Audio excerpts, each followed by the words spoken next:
Paz e amor é o que desejo para todos nós. Novamente encontro-me aqui para continuarmos tudo aquilo que nós tínhamos iniciado, falando a respeito dos fenômenos mediúnicos chamados aporte e endoporte. Então eu estava falando das pessoas que foram vítimas desse tipo que existe. Não é fato, nem historinhas da carrochinha. Realmente existe. E se vocês tiverem algum problema, ou alguém de sua família, ou você já ouviu fatos, encaminhe esses irmãozinhos para tratamento, para que eles sejam orientados, para que eles saiam, né, porque isso daí é um sofrimento, gente, né? Então, às vezes, não são coisas que passaram nessa existência nossa. São coisas que vêm, conforme vocês viram, nessa outra mediunidade, vem, a gente traz junto com a gente, nas nossas personalidades, tudo aquilo que aconteceu, que ocorreu, que não foi resolvido. Então, às vezes o médico fala, mas o que ela tem? Ela tem uma boa família, tem uma boa orientação, é amada. Por que ocorre isso com essa pessoa? É onde a gente fala. Vem de outras vidas e precisa ser tratada. Precisa ser orientada. Não há razão nenhuma da pessoa ficar sofrendo, fazendo essas ditas coisas, ou ocorrendo esses problemas que atrapalham a vida deles, né? E existem muitas pessoas que passam e que já passaram isso daí, né? Eu tive mesmo uma amiga que já é falecida e ela falava quando ela era jovem que ela foi trabalhar no supermercado,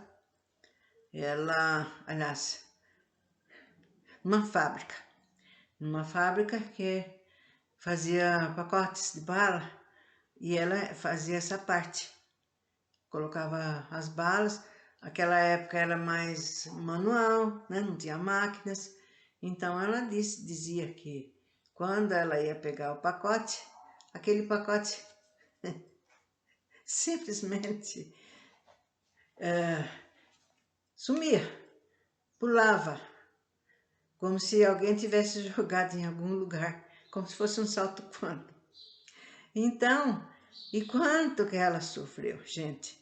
Porque ela era, logicamente, mandada embora, era despedida igual aquela menina, coitada. E daí, isso daí é uma mediunidade de efeitos físicos. E ela tinha essa mediunidade, né? Ela tinha, mas naquela época, ela vivia com seus parentes católicos e eles não aceitavam de maneira nenhuma. Então, além de sofrer, ela tinha que ficar surda e muda, porque senão ocorria problemas na casa. O que ajudou foi uma conhecida que era espírita e que pegou-a pela mão para ajudá-la. Que graças a Deus depois todos esses problemas desapareceram. Então vocês estão vendo que esse transporte, né, são feitos sempre e também às vezes utilizado por pessoas que aproveitam para apresentar mágicas, coisas assim interessantes que deixam as pessoas boquiabertas. Mas como que ele fez isso? Como que ele produziu? E assim por diante. E também há os transportes que as pessoas estão reunidas falando sobre isso, de repente, utilizando-se de um método de efeitos físicos, eles transportam flores, né? Flores mesmo, gente. Eu não falei que eu recebi um buquê de penas coloridas vindas da floresta. E isso daí não tem como dizer que foi verdadeiro. E frutos, confeitos, joias. Então eles fazem assim para falar, mostrar a possibilidade que eles possam ter de fazer isso. Digamos que esse fenômeno é dos mais que se prestam, né, à imitação. E, portanto, é necessário estar prevenido contra o embuste. Então, está falando de pessoas que, para variar, usam para fazer coisas erradas. Sabe-se até onde pode chegar a arte de prestidigitação ante experiência desse gênero. Poderíamos facilmente ser enganados por uma manobra hábil e interessada. A melhor de todas as garantias é o caráter, a honestidade notória, o desinteresse absoluto da pessoa que obtém esses efeitos. Em segundo lugar, o exame atento de todas as circunstâncias em que os fatos se produzem.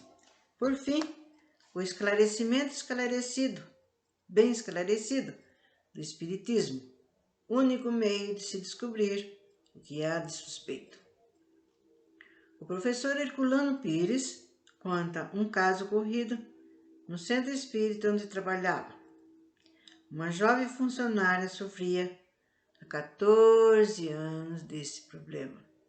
Em seu corpo surgiam pregos, arames, principalmente nas mãos. Esses objetos eram expelidos, mas não raro ficavam encravados e recorriam a socorros mediúnicos. Aliás, cirúrgicos, né? Mediúnicos ela já tinha, porque aí ela foi orientada. E na matéria, cirúrgico. Ela guiava o seu carro e às vezes expelia pregos, arames, farpados. Olha, gente, pela boca, acompanhado de sangue.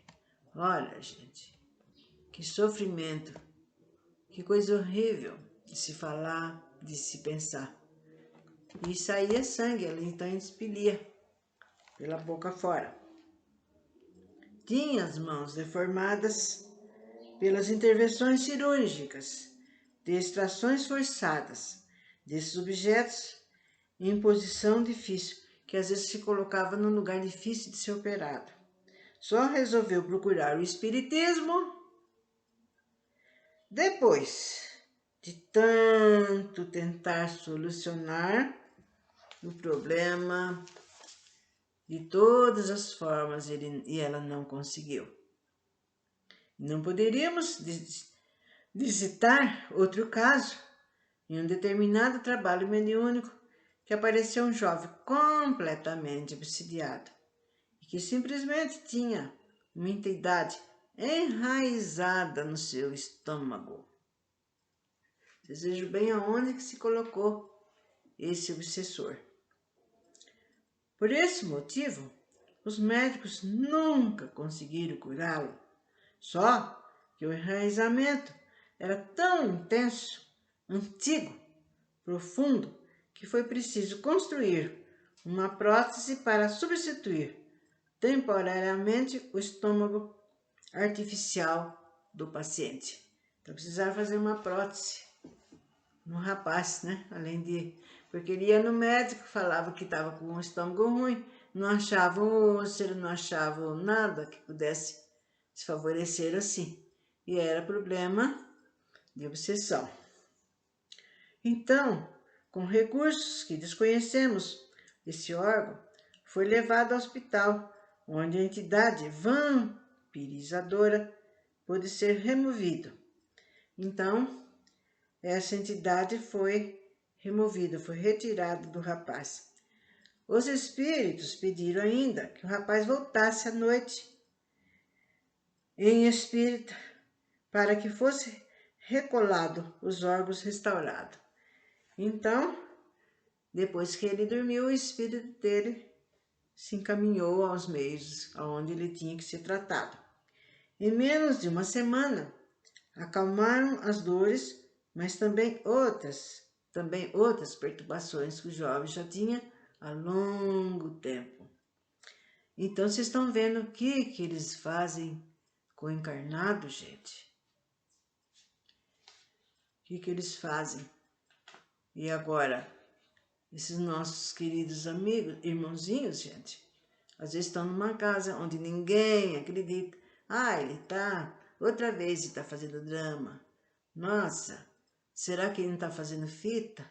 Ah, ele faz isso sempre quando ele quer obter alguma coisa. Não procura conversar. É o que também falta nos nossos dias, viu? Está faltando demais o diálogo, né? A pessoa só falta entrar dentro do celular e tchau. Mas não é por aí. Tem que conversar, ver o que está havendo, o que está acontecendo, principalmente em jovens, em crianças. Eles têm medo de falar alguma coisa, da mãe ficar brava, do pai chamar atenção. Não existe mais aqueles castigos que havia antigamente, mas simplesmente eles ficam apavorados de criticar, de darem risada dele.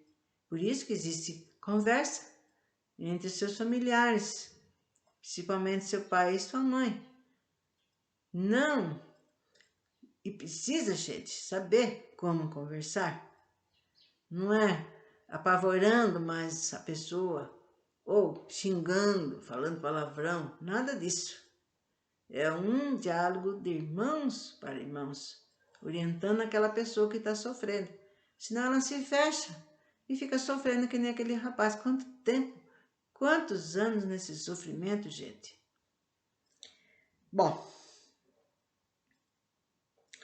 casos como citados acima revelam a necessidade de encarar a solução do problema do endoporte de frente, sem preconceito. Nossa, acontece isso com a minha prima? Que horror, gente, não vou nem chegar perto. Ah, nossa, e tem pessoas, gente, que criticam, que não conhecem, tira o sarro, como se fala, dão risada. E a pessoa naquele sofrimento. É bastante angustiante a situação dessas vítimas, que além de suas dores físicas, ainda tem que enfrentar, gente, suspeitas em seu próprio ambiente de trabalho, familiar, no seu círculo de amizade, sem contar as condições psicológicas que certamente não são das melhores, necessitando de apoio neste campo também. As manifestações espíritas que acompanham essas ocorrências têm sido dadas por espíritos inferiores, que se referem aos motivos kármicos, não fazendo referência ao mecanismo do endoporte. O fenômeno de endoporte possui consequências físicas, materiais, mas a sua natureza é espiritual. Nele estão envolvidos dois psiquismos em luta, duas consciências que precisam ser esclarecidas, sendo completamente inútil tentarmos resolver a questão por meios físicos. Na verdade, temos realmente de recorrer aos processos espirituais da prece, do passe e da doutrinação, sobretudo. Essas são as formas capazes de agir sobre as entidades obsessoras e espíritos em geral. Para os espíritas, só a autoridade moral do espírito encarnado poderia influir sobre o comportamento dos espíritos desencarnados. Assim sendo, os princípios doutrinários do espiritismo nos obrigam a atender e a socorrer o vampiro e sua vítima, dissuadindo, primeiro, de suas intenções vingativas e o segundo, de sua atividade passiva e conformista. Né? Quer dizer que tem, além de tratar do obsessor, ao mesmo tempo, tratamento para aquele que está sofrendo, que muitas vezes ele está tão sofrendo por tanto tempo, falar é assim mesmo, é coisa que eu tenho que passar, né? E não é. É uma coisa que tem que ser tratada, isso sim. E existe pessoas assim, gente. Ah, fica com medo de falar, de ser ridicularizado, com medo de ser taxado como louco e por aí. Então, a cura para os casos de vampirismo. Existem, mas como diz André Luiz, a graça do céu não desce a esmo, tem que ser merecida. E esse merecimento é medido pelo esforço e dedicação desenvolvidos por aqueles que ainda estão ligados ao ódio e à vingança contra inimigos do passado. Com grande sabedoria e discernimento, Emmanuel explica que no campo do espírito as penas podem ser diminuídas e até extintas, desde que o aprendiz do Evangelho esteja disputando o favor de servir ao próximo. Olha quanta orientação. André Luiz e Emmanuel, eles foram espíritos que, nossa, que se apresentaram muito nos trabalhos do Chico Xavier. André Luiz, nem sei, muitos livros foram editados graças a ele e também graças a Emmanuel.